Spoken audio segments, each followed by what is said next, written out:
urbana y rural en este caso, ellos plantearon cómo en el plot plan las vegetaciones contribuían en las sombras y tal con respecto a la vivienda que ellos estaban analizando.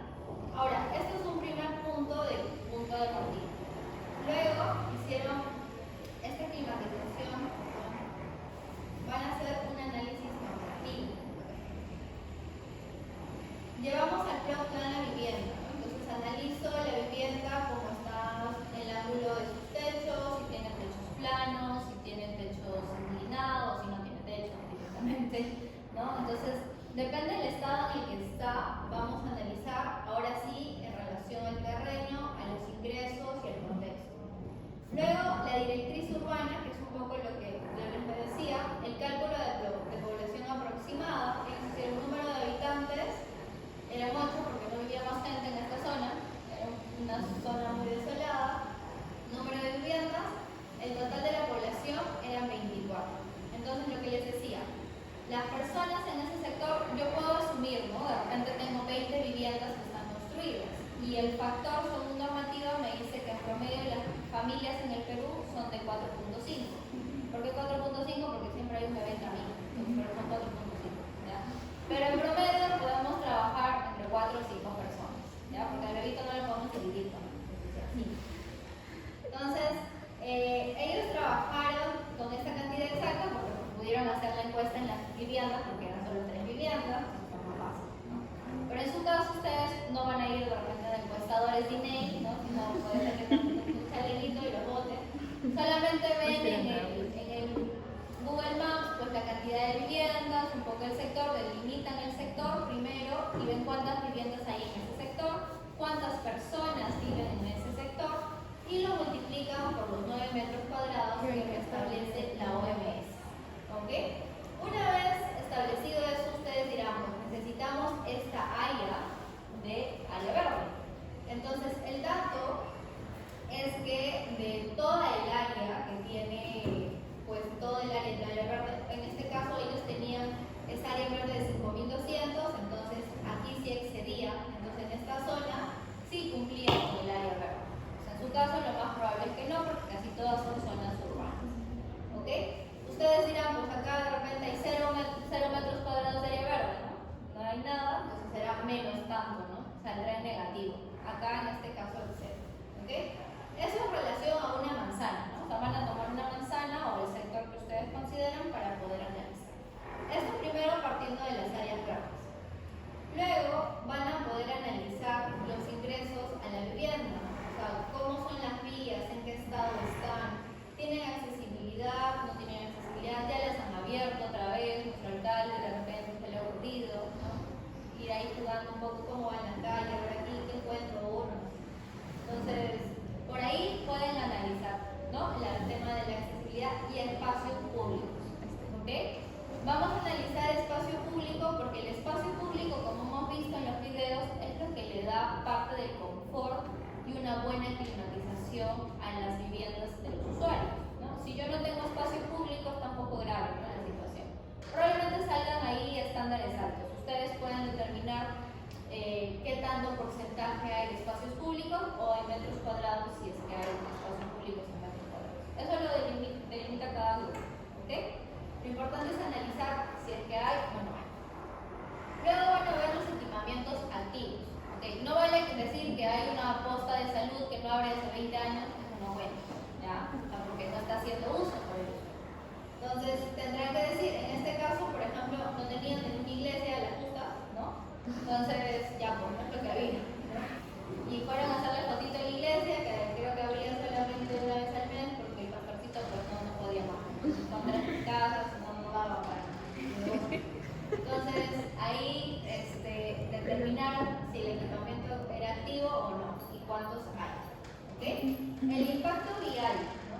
En este caso, la zona era pues, una zona que estaba en mal estado, las carreteras estaban sin asfaltar, solamente la vía expresa, que era la paralela, pero la vivienda estaba acá, entonces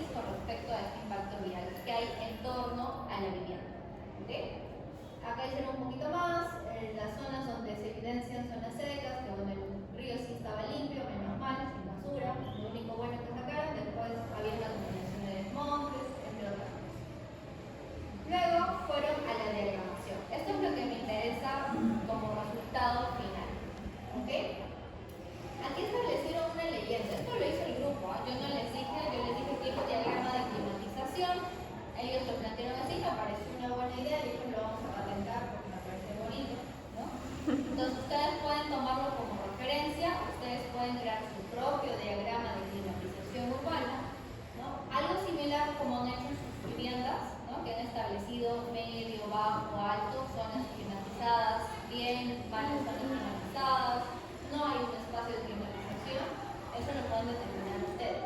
Lo que hicieron fue determinar la dirección del viento, tenía un elemento del río que era el que actuaba como sistema de enfriamiento evaporativo, que eso lo dice en libros de estrategias bioclimáticas, seguramente han leído. Entonces, y establecieron la temperatura. Algo para definir una climatización correcta, recuerden que son la temperatura, la humedad, los vientos y el sol. ¿Ok? En base a esos 4 criterios se define.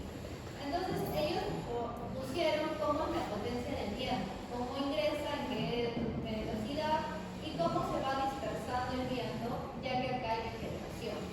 Determinaron que en esta zona había una frescura normal, acá en esta zona casi nada de frescura porque no había nada de vegetación, y aquí pues era muy fresco, ¿no? Porque estaba el río, porque tenían el viento y la vegetación.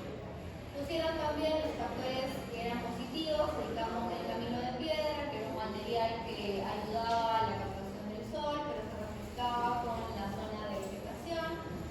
Marcaron el camino de trocha y las edificaciones de concreto, que de alguna manera hacían a su vez de controladores de viento y de luz. ¿Ok? Entonces, esto es una manera de hacer un diagrama de climatización urbana. ¿Ok?